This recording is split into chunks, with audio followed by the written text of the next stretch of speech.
Hello everyone, আসসালামু আলাইকুম। আজকে আমি আপনাদের সঙ্গে শেয়ার করব ঝিঙে মাছের ঝোল রেসিপি। এত গরমে ঝিঙে মাছের ঝোল রেসিপি আমাদের পেট এবং শরীরকে ঠান্ডা রাখে।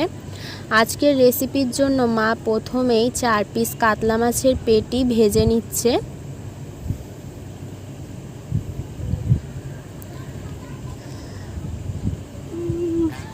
ভালোভাবে উল্টে পাল্টে 4 পিস কাতলা মাছের পেটি ভেজে নেওয়া হয়ে গেছে। এখন ঝিঙে মাছের ঝোল বানাবে, তার জন্য মাছ ভেজে নেওয়ার অবশিষ্ট তেলের মধ্যে আরও একটু প্রয়োজন মতো তেল অ্যাড করে তার মধ্যে দিয়ে দিল পেঁয়াজ কুচি আর হলুদ গুঁড়ো।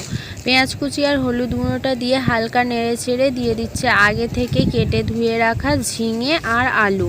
ঝিঙে আর আলুটা ভালোভাবে মশলার মধ্যে মিক্স করে নিয়ে দিয়ে দিচ্ছে স্বাদ মতো নুন আর জিরে মরিচের গুঁড়ো।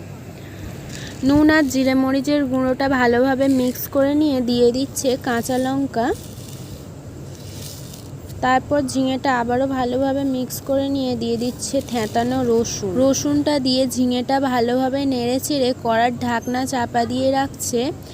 ঝিঙেতে কোনো রকম এই সময় জল অ্যাড করা যাবে না, অটোমেটিক ঝিঙে থেকে জল ছেড়ে দেবে।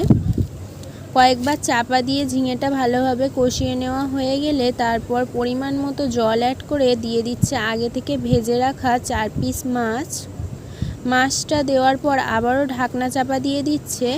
ঝোলটা ফুটে উঠে ঝোলটা অনেকটা গাঢ় হয়ে গেলে আজকের ঝিঙে মাছের ঝোল রেসিপিটা রেডি হয়ে যাবে সার্ভ করার জন্য।